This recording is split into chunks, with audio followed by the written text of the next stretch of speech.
All right, we're looking a little small here, but let's get going.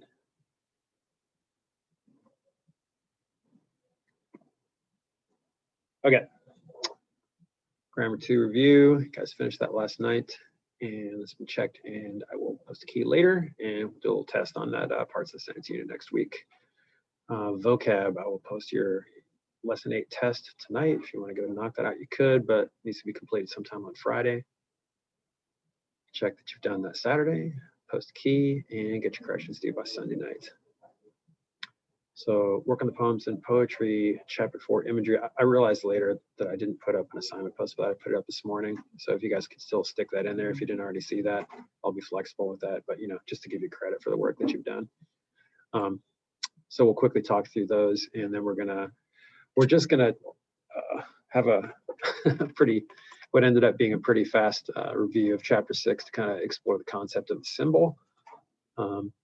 And there's not going to be any homework, and I'm going to give you guys the day off from live session tomorrow so you can concentrate on both on getting the vocab test knocked out, and I'm going to be assigning 4 videos on comparison figurative language. I don't feel the need to really do a chapter from the book on that because it's mostly just covering metaphor and personification, which we've already dug into, and we're already talking about all the time too, right? We were talking yesterday about how you break down metaphors by thing. What's the literal, what's the figurative side, and then is the literal implied or stated, and is the figurative side implied or stated. But what we'll learn today is that also some things that seem like they might be metaphors, but seem kind of vague, are really what we would call symbols, because there's something literal that's there, and there might be something that's figurative that seems to be suggested, but it could actually be a whole different range of things. And then we have what's called a symbol. Okay, so let's get your Perrine books out and turn to 713 and 14, and just look at this pair of poems by Robert Browning, Meeting at Night and Parting at Morning. So hopefully you kind of understood that, and let's access those responses to those questions you got to. So the first one, they're both in first person, right? But what's the difference? When is each one, and from whose point of view is each one? That makes them sound very different in the way they are reacting to and processing the imagery around them. Does that question make sense? One's in view of the lover, and then one's view of the What do you man of mean? the world. As in, like, By lover, you mean woman? Let's one at a time. Yeah. Meeting at night is when, and from whose point of view? Is that one is the man? No. Yes. Yeah. And then the parting at morning is the female or lover. So the one from the man is looking forward to and before, right? And then the second one is from the woman's point of view, and it's the next morning, if you get my drift, right? Okay. You guys don't feel awkward talking about these poems, do you? Surely not.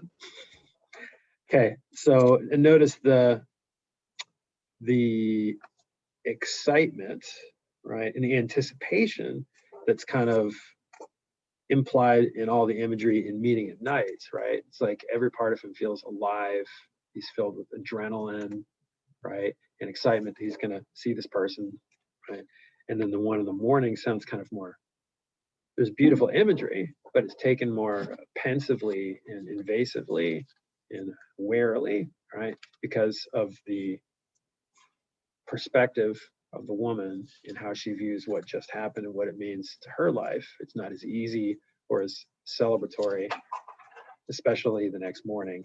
And especially when we're talking about gender roles, you know, more in the 19th century, even more so, right? Hopefully not as much now. So there's to the questions. The main question there is, does the last line, and the need of a world of men for me, mean that the lover needs the world of men, or that the world of men needs the lover, or both? Any idea? What's usually the answer to that question when it is this or both? Both.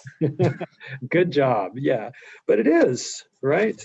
Because she, you know, needs the world of men because she needs to acquire and find a husband, because that's how the expectations of society worked. Not that it should be that way, right? But that would have been her reality, right? And the world of men needs her because they are, wanting to find a wife. But it's scary. It's less scary for them because they're not going to do anything to their reputation if it doesn't turn out that way. And for her, it's different, right? And that's why the sun is looking over the mountain's rim, right? And there's a path of gold for him, the sun or the man, or both at the same time, and more of a need for her, right? The sun is not looking over the mountain's rim. That's personification, but it seems kind of like, oh, here I come, look out. And a path of gold seems like really positive connotations, like you can't lose, right?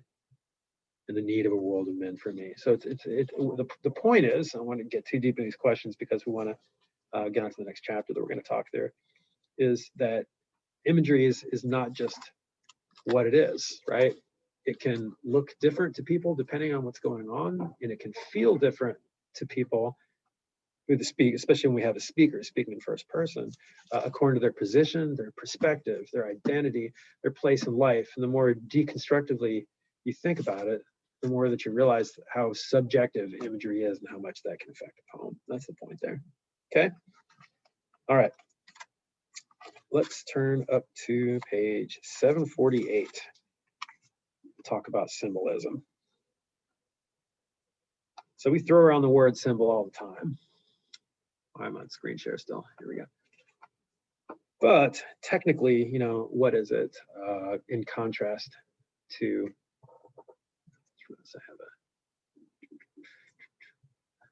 Alan wants to know if I've started grading the FRQs.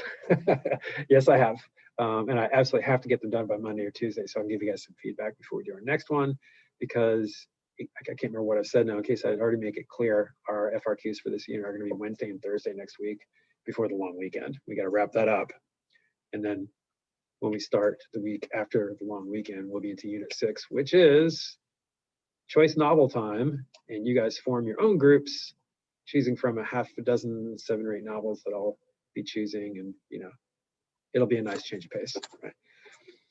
So anyway, I'm going to read this poem, The Road Not Taken by Robert Frost. You've never, ever heard of this poem, have you?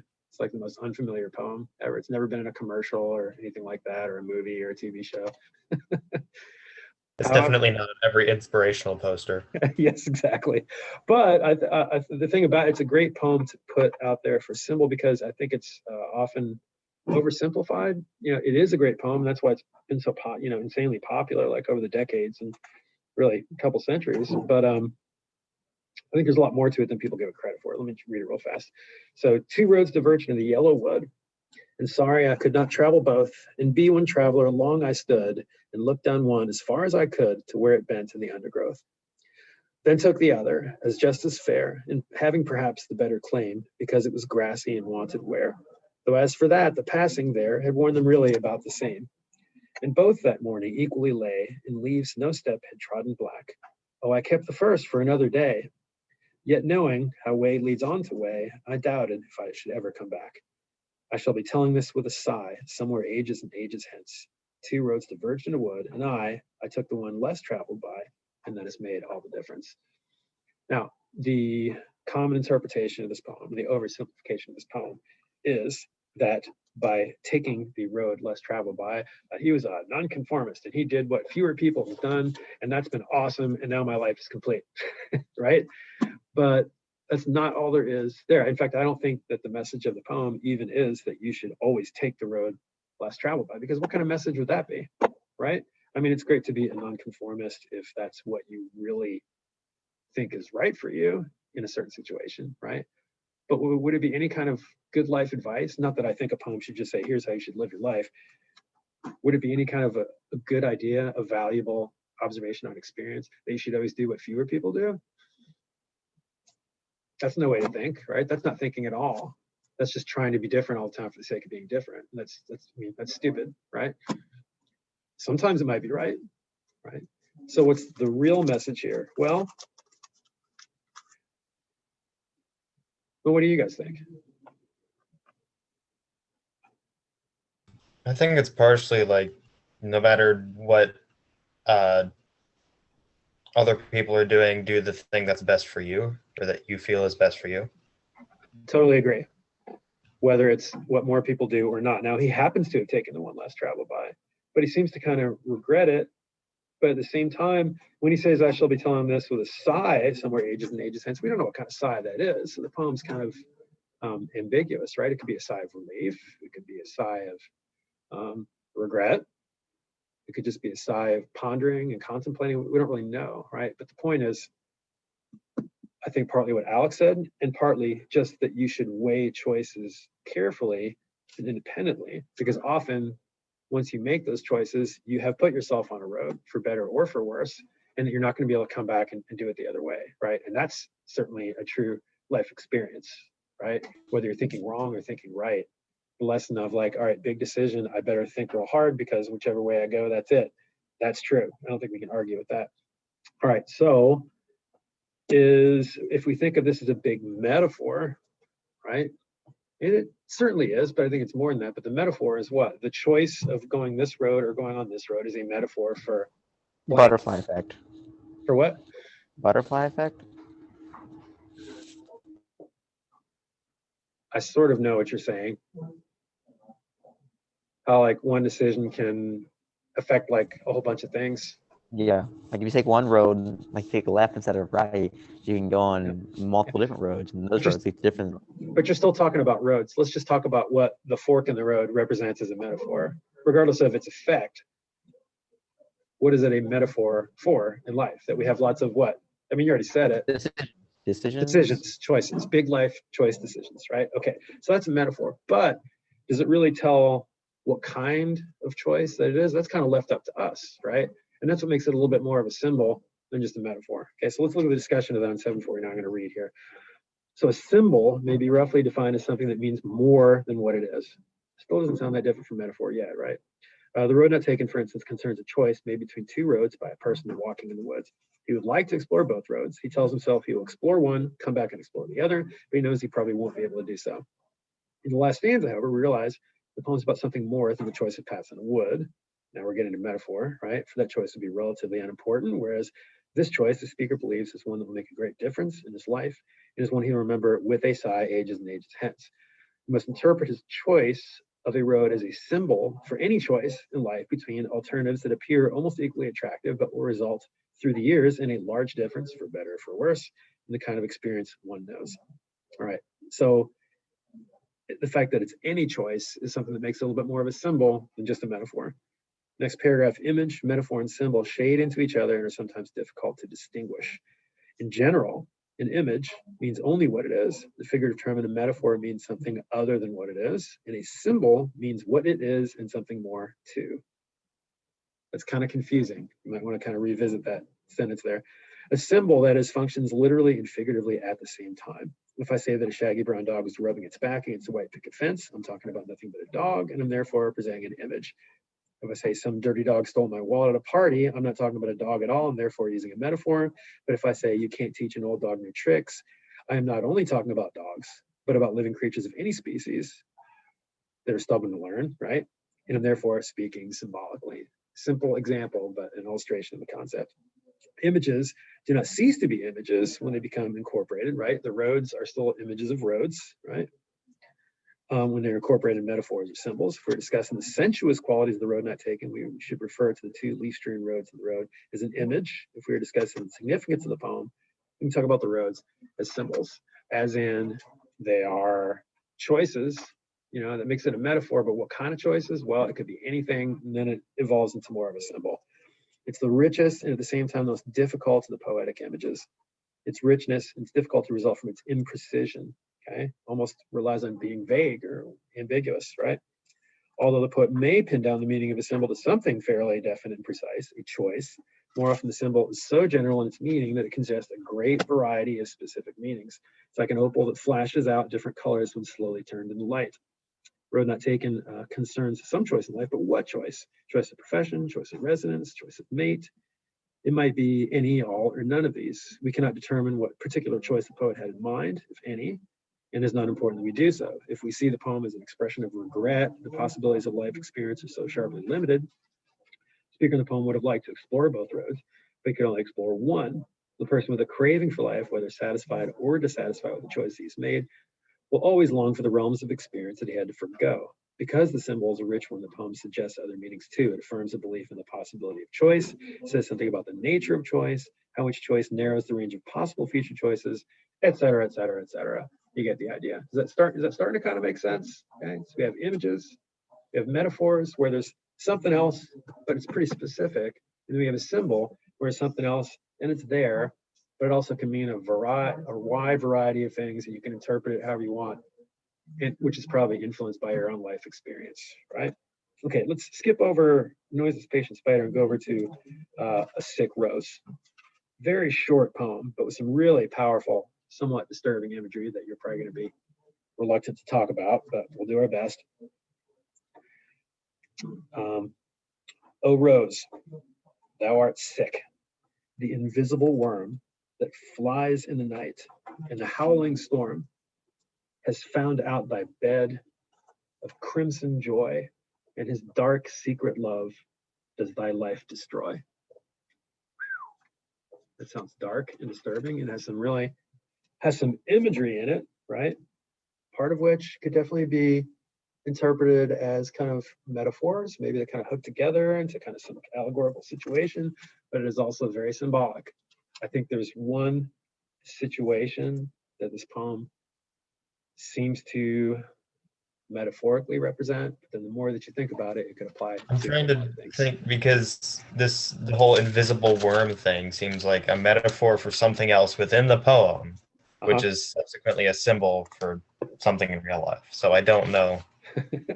It also kind of doesn't make sense on the level, right? Because an invisible worm that flies in the night, and what the heck, that doesn't make physical sense, right? So it's kind of surreal in its imagery, but well, let's think of the connotations of those things, right? What do we think of when we think of a rose? What are the connotations of a rose? What is it typically? What kind of things does it typically represent? Connotations. Love. Beauty. Beauty. Oh, twins. Yeah, and like any flower. Thorns and stuff. Okay, so, at the same time, thorns. Yeah. Nice. Oh, and fragility. Sure. Yeah, because any flower is not there for very long, right? That's why it's such a great symbol, right?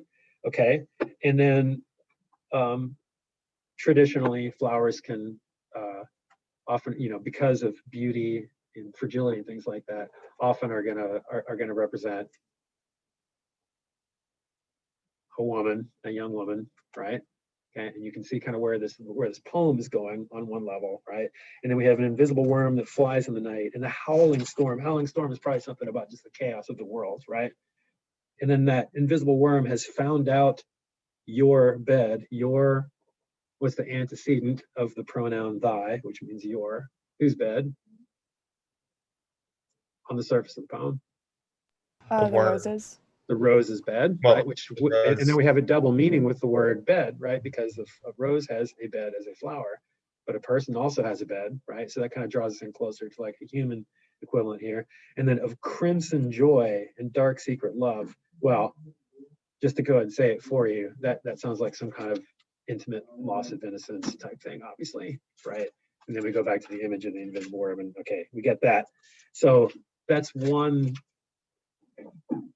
fairly obvious, if you were to take a strong look at this poem even by yourself, that you would probably see that, oh gosh, that's disturbing, right? But it's certainly loss of innocence. But what other things could actually be going on there that this, or what are some other ways that this poem could apply symbolically that make it more than just a metaphor for a virgin's loss of innocence, and how that could feel like a life being destroyed? In other words, what other ways could a person, woman or not, have something that seems to be a joy, a dark secret love, but actually destroys one's life? Drugs. Yes, exactly. Or anything that is a vice, or something that feels good and one indulges oneself in, but it really turns out to be a shortcut, or something that's too good to be true, or something that feels good but is actually really bad for you. And then you have all these other meanings, right? So that's a perfect example of another one where there's one fairly obvious metaphorical meaning, but then it can apply to so many other things that it's definitely more of a symbolic situation, right? Also in there, there's definitely some biblical connotations, right? When you think worm, we also think snake, you might think serpent, right? Crimson, blood, dark, destroy, life, you know, it kind of takes you back to the whole Adam Eve thing too. Okay, one more. There's all kinds of other things we could be talking about with these poems, but we just want to kind of get the hang of the idea of symbolism. Over on 756, to the virgins to make much of time.